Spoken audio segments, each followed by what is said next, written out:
Hello student, इस video में हम chapter number 5 playing with numbers की इवनिंग 5.1 के क्वेश्चनों का सॉल्यूशन और आंसर देखेंगे। फर्स्ट क्वेश्चन हमारे पास में दिया हुआ है, write the following in generalised form. Generalised form क्या होता है, आप जानते होंगे कि जैसे हम पहले क्या करते थे, किसी भी नंबर को एक नंबर टेबल पे जब लेते थे तो वहाँ पे क्या करते थे हम, वंस, टेंस, 100, 1000 और 10,000 इस रूप में लेते थे और इसको क्या करते थे, एक्सपेंडेड फॉर्म में करते थे। जनरलाइज नाम भी आपका एक्सपेंडेड फॉर्म ही है। इसको करने के लिए हम क्या करते हैं कि सबसे पहले वंस प्लेस पर 9, टेंस प्लेस पर 2, तो इसका जनरलाइज फॉर्म क्या होगा, 2 मल्टीप्लाई 10 प्लस 9 मल्टीप्लाई 1, ये आपका 29 का जनरलाइज फॉर्म हो गया। ऐसे ही 71 का क्या होगा, अगर हम यहाँ पर देखें 71 दिया हुआ है तो इसको भी प्लेस वैल्यू पे जब पुट करेंगे तो क्या होगा, 1 7, इट मीन्स आपका 7 मल्टीप्लाई 10 प्लस 1 मल्टीप्लाई 1। ऐसा ही अगर हम नेक्स्ट क्वेश्चन को देखें तो नेक्स्ट क्वेश्चन क्या दिया हुआ है पास में, 852, तो 2, 5 और 8 यहाँ पर आ जाएगा। अब इसको हम करें तो क्या हो जाएगा, 8 multiply 100 plus 5 multiply 10 plus 2 multiply 1, तो ये क्या हो गया इनका जनरलाइज फॉर्म। ऐसे ही लास्ट क्वेश्चन को अगर हम देखें तो लास्ट क्वेश्चन हमारे पास में क्या है, 406, तो 6 यहाँ पर, 0 यहाँ पर, 4 यहाँ पर, तो इसको करें तो देखिए ये हमारा क्या हो जाएगा, 4 multiply 100 plus 0 multiply 10 plus 6 multiply 1, तो इसको हम एक्सपेंडेड फॉर्म भी कहते हैं और साथ में जनरलाइज फॉर्म भी कहते हैं। आई होप समझ में आया होगा। चलिए सेकंड क्वेश्चन अब हम देखते हैं। तो सेकंड क्वेश्चन क्या दिया है, find the value of letter in each of the following and give reason for the step involve. अब यहाँ पर हमको वैल्यूज चाहिए इन लेटर्स की, जिससे हमारा जो इक्वेशन है वो सेटिस्फाई हो जाए। तो चलिए जैसे हम फर्स्ट क्वेश्चन लेते हैं तो फर्स्ट क्वेश्चन हमारे पास में क्या है, 4a प्लस 7 9, और यहाँ पर क्या आंसर आना चाहिए आपका, CB 5। तो ये आंसर लाने के लिए सबसे पहले हमको क्या करना होगा, यहाँ पर हमको ऐड करना है। तो एक ही ऐसी वैल्यू देखना है हमको जिसको ऐड करने पे क्या है, 5 आए नीचे, तो यहाँ पर हम एक ही वैल्यू क्या रख सकते हैं, 6। अगर हम 6 को रखेंगे तो क्या होगा हमारा, 6 9 15 का 5 कैरी आ जाएगा आपका 1, तो यहाँ पर फिर 4 और 7 कितना, 11 और 1 12, तो 12 का 2 और 1, इट मीन्स B की वैल्यू कितनी आ गई आपकी 2 और C की वैल्यू कितनी आ गई आपकी 1। तो यहाँ पर ये आपके सारे जो लेटर्स दिए इनकी वैल्यू आ गई। चलिए सेकंड क्वेश्चन देखते हैं। सेकंड क्वेश्चन दिया है Q2 4 QP 6 और इसको ऐड करने पे आपका आंसर आना चाहिए 1P 3P। तो यहाँ पर अगर हम देखते तो सबसे पहले लेटर हमारे पास में P है जिसको सॉल्व करना है, तो 4 और 6 को करेंगे तो P की वैल्यू आपकी कितनी आ जाएगी, 0। इट मीन्स जहाँ जहाँ पर भी आपका P है वहाँ वहाँ क्या हो जाएगा आपका 0, तो इसको 0 कर लें, इसको भी 0 कर लें और इसको भी 0 कर लें। अब आपने यहाँ पे देखा कि 4 6 को क्या 10 आया तो कैरी 1 आया, इट मीन्स 0 ये सही है हमारा, तो 2 और 1 3 सही है। अब 5 Q की वैल्यू हम क्या रखें कि हमारे पास में 10 आए, तो Q की वैल्यू आप अगर 5 रख देंगे तो क्या जाएगा आपका 10, इट मीन्स ये वैल्यू हमारी इसको सेटिस्फाई करते हैं। चलिए नेक्स्ट क्वेश्चन देखते हैं। थर्ड क्वेश्चन दिया है आपका AB प्लस 3 7 एंड 6A। अब यहाँ पर देखिए आपको सबसे पहले किसकी वैल्यू रखनी होगी, B की आपको ऐसी वैल्यू रखनी है जिससे क्या हो आपका ये सेटिस्फाई हो। तो यहाँ पर B की वैल्यू अगर हम 5 रखते हैं, ठीक है, तो B का 5 रखेंगे तो 5 और 7 कितना होगा 12, इट मीन्स A की वैल्यू कितनी मिल रही है आपको 12। तो जहाँ पर A है वहाँ पे हम क्या रखेंगे 2।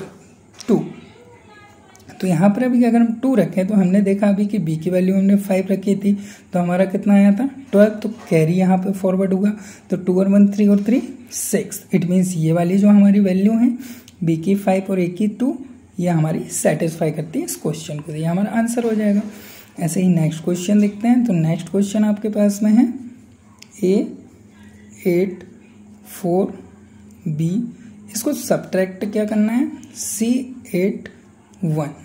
अब देखिए सबसे पहले लेटर हमारे पास में B है, तो अब B की वैल्यू हम ऐसी क्या रखें कि हमारे पास में 9 आए और A 0 A। It means A की सभी वैल्यू सेम होनी चाहिए। तो B की वैल्यू अगर हम 0 रखते हैं, देखिए B की वैल्यू अगर 0 रखें तो ये इससे कैरी लेगा, तो ये कितना बन जाएगा 3। तो 0 में से 1 गया तो 9 माइनस हुआ। अब यहाँ पर हमको 3 में से 8 माइनस करना है तो कैरी लेना होगा, तो ये हो जाएगा 7 और ये हो जाएगा 13। 13 में से 8 माइनस होगा तो कितना बचेगा आपका 5। ठीक है, तो अब ये जहाँ जहाँ पर A है वहाँ पर हम क्या रख लें 5। तो देखिए A की वैल्यू आपके पास में आ गई क्या 5। अब आपको C की ऐसी वैल्यू लेनी है कि 0 हो। तो अगर C की वैल्यू को हम 7 ही पुट कर दें तो 7 में से 7 माइनस होगा तो 0 हो जाएगा। इट मीन्स हमारा क्या आ जाएगा C की वैल्यू 7। तो ये देखिए इसमें भी आपका क्या कर रहा है, ये सेटिस्फाई कर रहा है। B की वैल्यू 0, A की वैल्यू 5 और C की वैल्यू 7। तो इसमें भी हमारा क्या होगा, क्वेश्चन सेटिस्फाई। चलिए नेक्स्ट क्वेश्चन देखते हैं। ई नंबर यहाँ पर दिया है A multiply A divided by क्या आना चाहिए 39A।